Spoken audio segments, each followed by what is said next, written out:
H2 Intereconomía, tu espacio semanal sobre el hidrógeno. Porque en Radio Intereconomía apostamos por el sector energético y la energía limpia.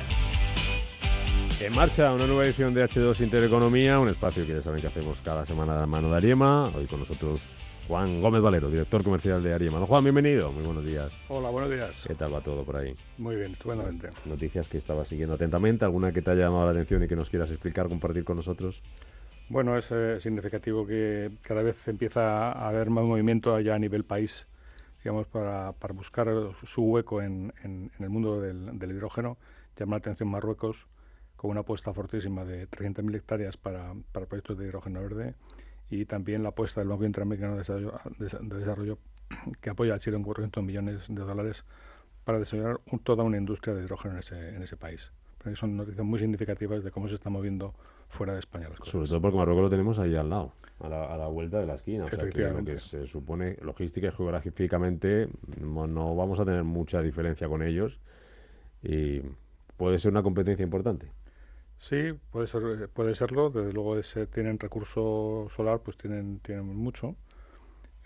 Quizá no tanto recurso hídrico, pero hay que estar atentos a ver qué tipo de proyectos son los que arrojan los primeros estudios. Ya, desde luego, Ariema ya trabajó precisamente para este país, intentando definir una estrategia de desarrollo, en especie de hoja de ruta, para penetración de renovables y de hidrógeno en Marruecos. Uh-huh. Muy interesante. Hablando de Ariema, noticia tenemos, Juan, porque acabáis de terminar vuestro proyecto de consultoría, se llama Project Development Assistance.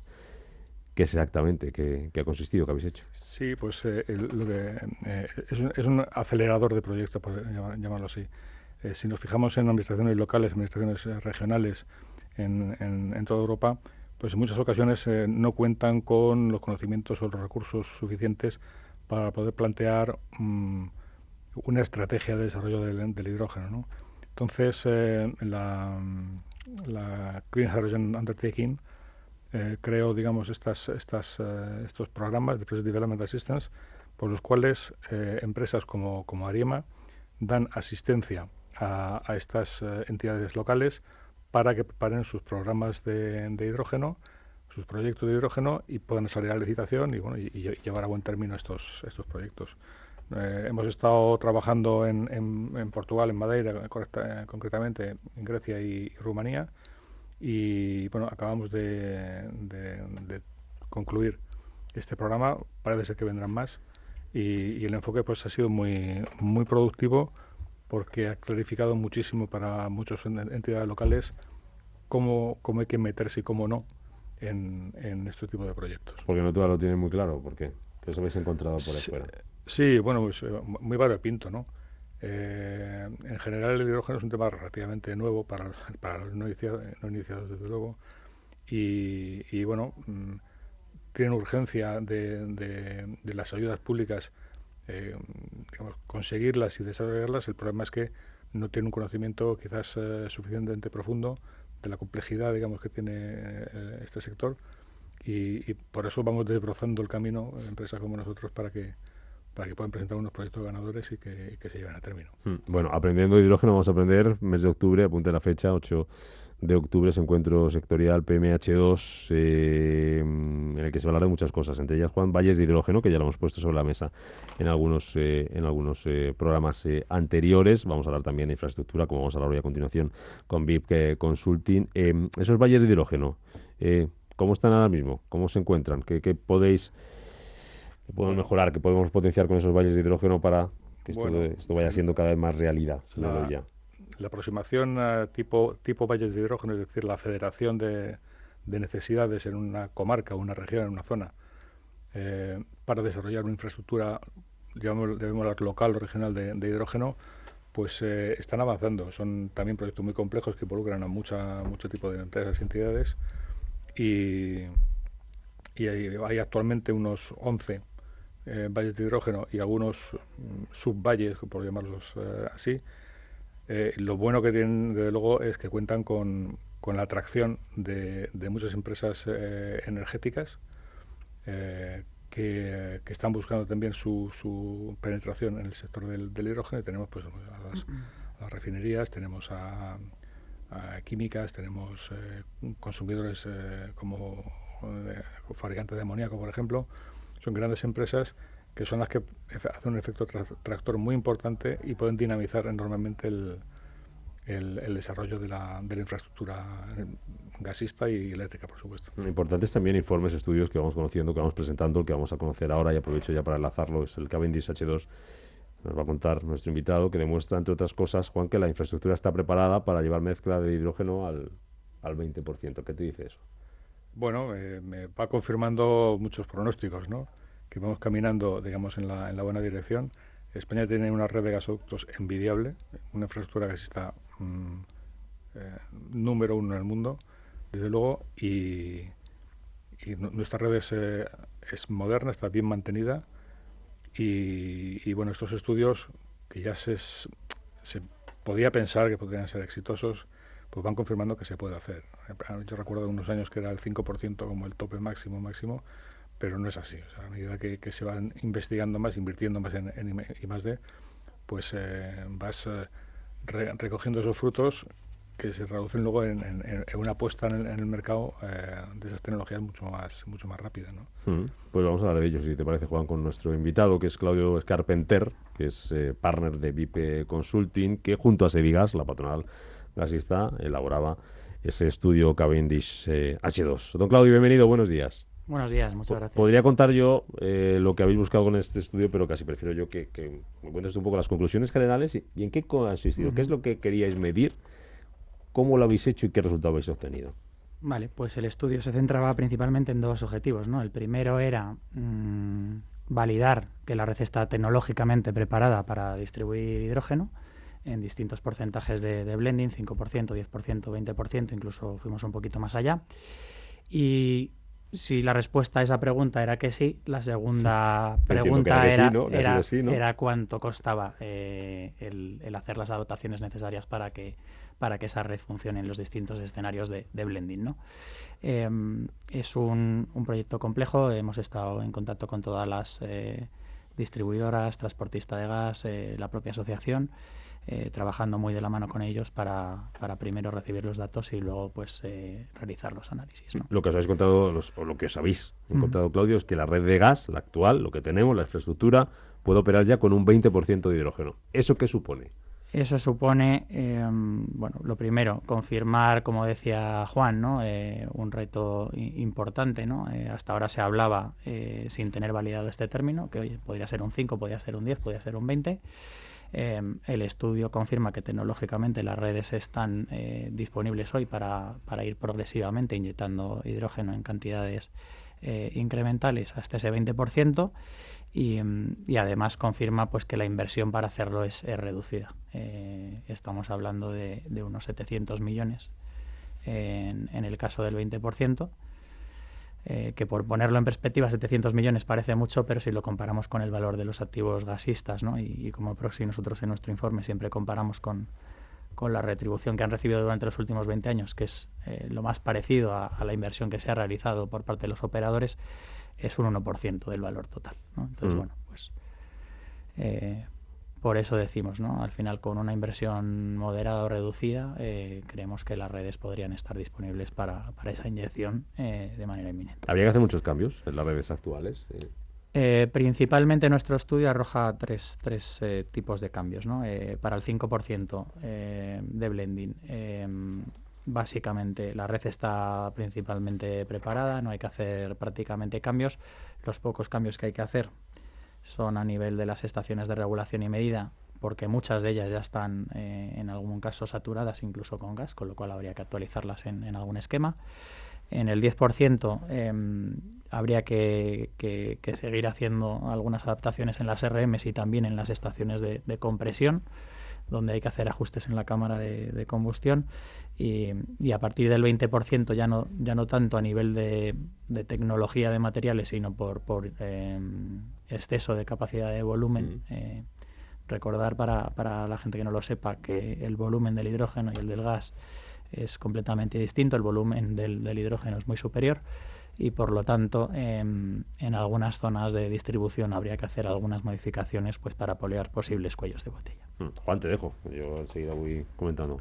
Sí, bueno, como decía Claudio, las conclusiones del estudio son las esperadas, por decirlo así, de buena manera. Las deseadas también. Y muy deseadas. Ya hace cosa de 10 años, incluso más, hago un informe muy prestigioso, ya hace un primer esbozo de cuánto costaría a nivel europeo el crear una red, o una primera red de hidrógeno. No recuerdo muy bien los valores, pero eran 3.000 millones, 30.000 millones, algo así, de ese orden. Luego, bueno, en aquella época, hace esos años. Pero sí confirmaba que no era mucho más caro establecer una red gasista de hidrógeno que modificar la red eléctrica. O sea, que van a ser inversiones parecidas, sea por la vía eléctrica o por la vía de hidrógeno. Eran inversiones parecidas muy importantes y ese fue el primer, digamos, dato que empezó a aparecer así macro hace unos años sobre la viabilidad del hidrógeno. Esos 700 millones que habría que invertir, perdón por la pregunta, ¿quién los tendría que poner? ¿Quién debería invertirlos? ¿Es una cosa pública? ¿Es una cosa privada? El sector del gas como tal es un sector regulado, el cual, bueno, pues por definición está pagado por las tarifas que pagan los consumidores a través de las comercializadoras por acceder a la red, ¿no? En lo que se llaman tarifas de peaje. Actualmente el sistema español depende de un sistema retributivo que se llama fórmula paramétrica y lo que dice la Unión Europea respecto al hidrógeno es que tiene que haber cierta separación horizontal, vertical de las redes de gas y de las redes de hidrógeno. Entonces, bueno, pues en España en concreto, dando respuesta a la pregunta, debería ser pagado por el regulador en un esquema similar al que tenemos hoy en día con el gas, teniendo en cuenta las prácticas definidas por la Unión Europea en cuanto al hidrógeno, que son un poco distintas.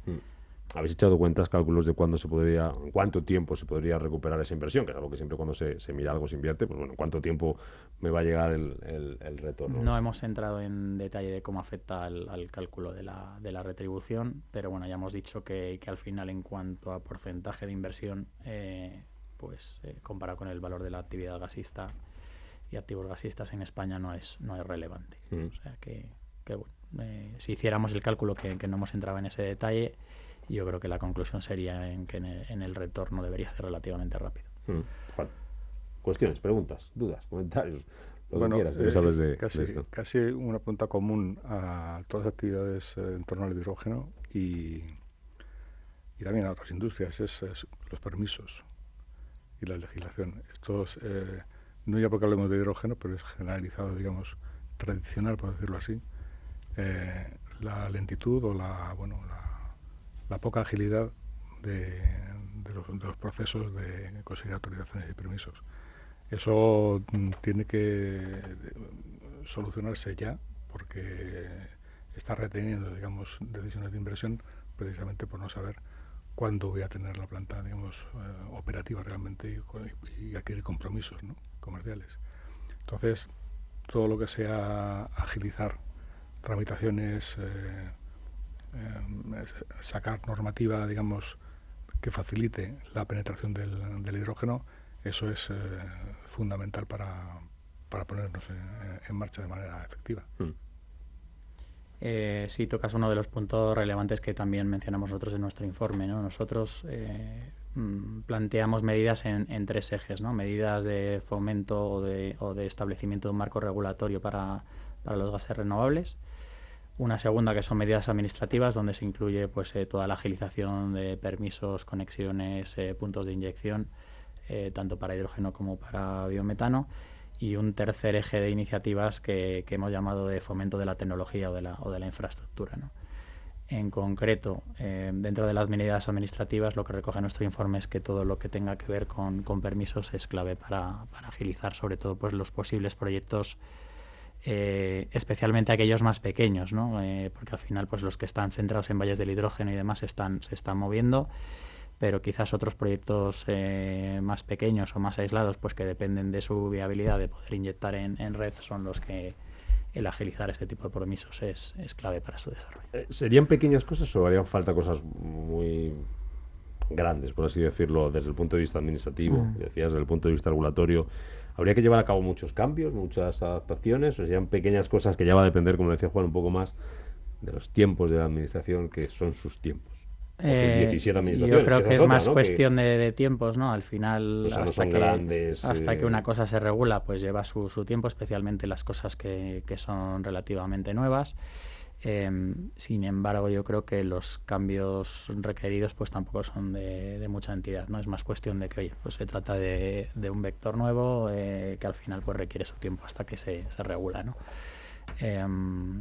El mismo problema que ahora hay con el hidrógeno lo hemos tenido hasta hace poco con el biometano, ¿no? O sea, hay mucha solicitud pendiente de aprobación, principalmente porque tampoco está regulada la inyección de gas renovable como si lo está en otros países, ¿no? Cosas que habría que definir, pues quién paga el punto de conexión o no, si tienen preferencia de acceso o no tienen preferencia de acceso, cómo se regulan los mecanismos de capacidad en cada uno de los nodos de inyección, etcétera, etcétera.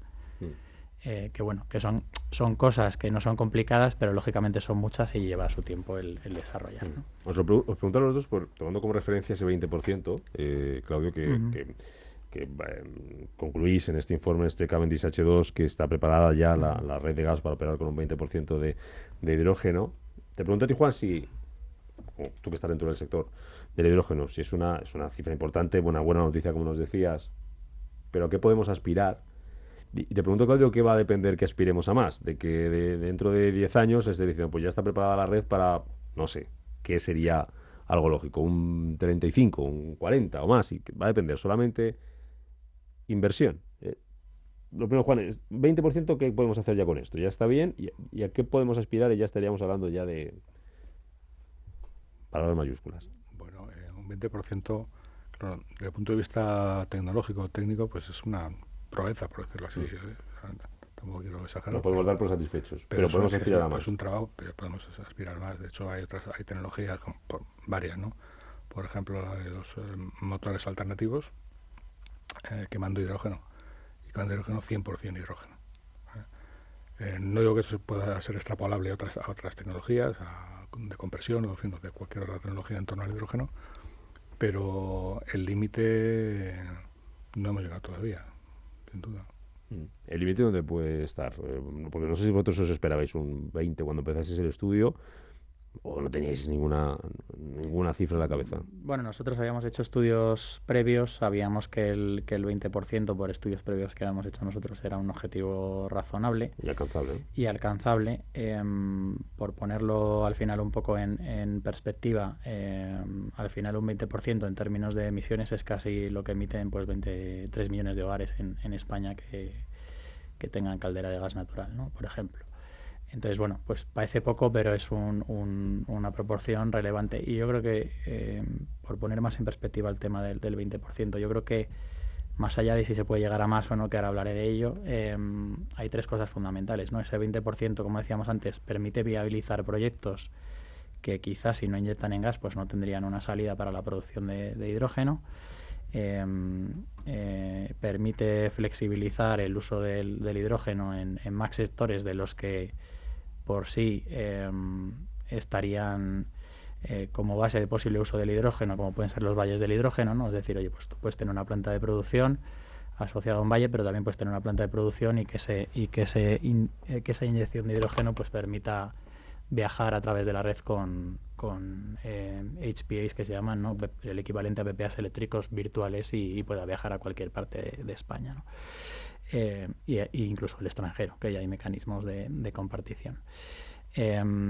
Mirando un poquito, la posibilidad de que va a depender que se aumente ese porcentaje. Entonces, mirando un poquito más allá, al final yo creo que lo mejor cuando hablas, ¿no?, de hasta dónde podemos llegar es mirar un poco qué están haciendo otros países, ¿no? Eso te iba a preguntar también, si en España estamos mejor o peor. Yo creo que a veces un 20 puede parecer mucho o poco, pero claro, si hay varias estrategias, ¿no? Por ejemplo, nuestros vecinos de Portugal ya tienen una estrategia para ir incrementando ese 20% en el 2030 progresivamente hasta... También tienen ellos un 20%. Tienen un 20% como objetivo ya al 30 y y un objetivo tentativo no vinculante de seguir incrementando a 40 y 50 hasta llegar hasta un 85% de gases renovables en la red en 2050, ¿no? En ese caso ya hay una hoja de ruta clara, ¿no? De un país como Portugal, que está cerca nuestro, que ha hecho una apuesta relevante por el hidrógeno y que veremos cómo va evolucionando, ¿no? Sin embargo, en otros países donde hay una red más compleja, como es el caso de España, pues está por ver cómo evolucionan, ¿no? En España todavía no se ha regulado.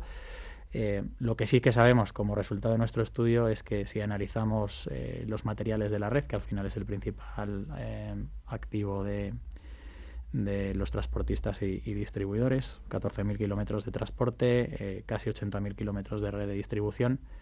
Nuestro análisis arroja que un 98% de la red en cuanto a material estaría preparado para soportar un 100% de hidrógeno, ¿vale? Entonces, bueno, pues respondiendo un poco a la pregunta, lo normal es que en la medida en que la tecnología avance y demás, pues se puedan alcanzar mayores porcentajes. En algunos países con una red más simple pues será probablemente más progresivo. En países con una red más compleja pues normalmente irá por saltos, ¿vale? ¿Por qué? Porque tampoco puedes de repente inyectar hidrógeno porque algunas industrias que funcionan con gas pues se verían afectadas, ¿no? Entonces tienes que ver un poco cómo compatibilizas las dos redes, que es por lo que se están también pensando en construir redes dedicadas exclusivas de hidrógeno en paralelo a las de gas, ¿no? Juan, ¿qué te dice lo que está comentando Claudio sobre ese futuro? Sí, así es. No podemos esperar, digamos, de la noche a la mañana un cambio radical, ¿no? Eso tendrá que ser y debería ser gradual, ¿no? Y aprovechando lo que tenemos y donde haya que cambiarlo o sustituirlo, pues hacerlo, ¿no? Entonces, si se acompasan, digamos, el tema de permisos y legislación aplicable, normativa aplicable, con el desarrollo tecnológico, que yo creo que ahí vamos bien, pues se podrá gradualmente llegar a estos objetivos del 85% en 2050. Llegando a ese objetivo, ¿cambiaría mucho el uso o los usos que puede tener, aplicaciones que puede tener el hidrógeno? ¿Se pueden hacer otra serie de cosas que no sé si sabemos ya o no? Sí, pues el hidrógeno se viene utilizando hace muchísimo tiempo. El mayor consumidor de hidrógeno es la industria de refino. Utilizan hidrógeno para producir combustibles fósiles cada vez más limpios. Lo utilizan para eliminar el azufre, lo utilizan para conseguir gasolinas y gasolinas mucho más eficientes, más limpios, ¿no?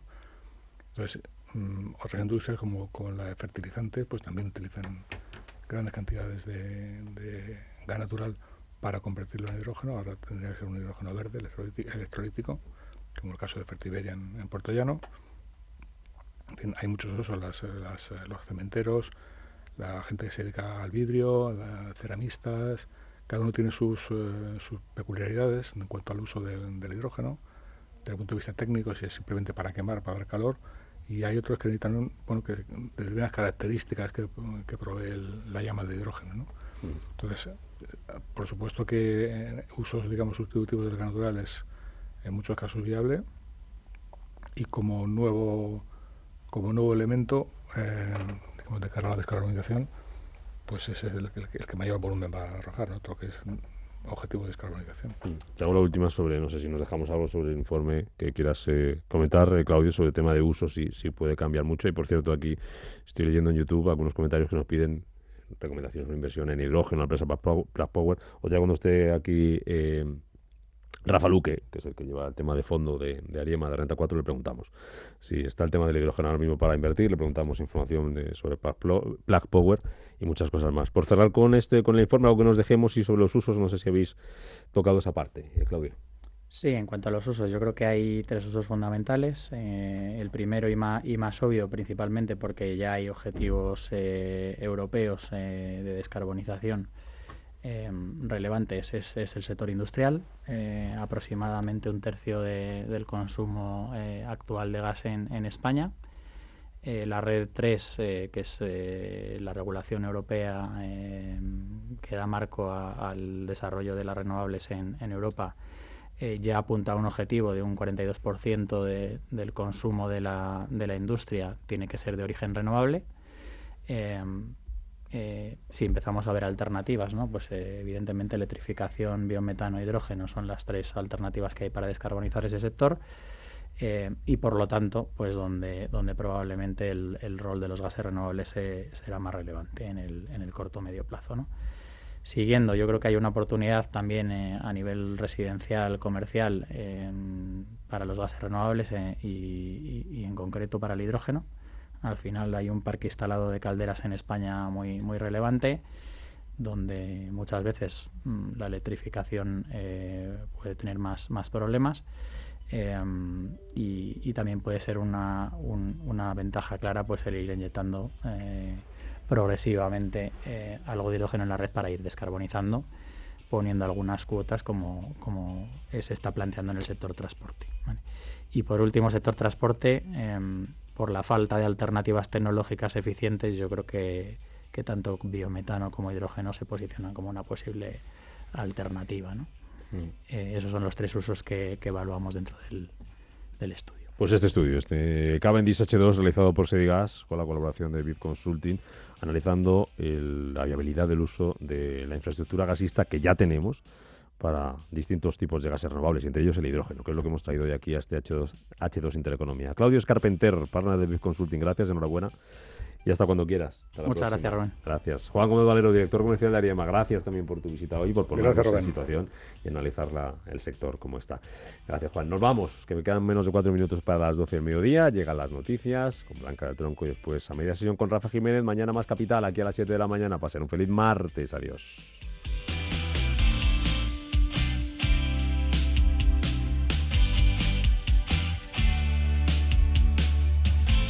Intereconomía. Esto es Capital Intereconomía.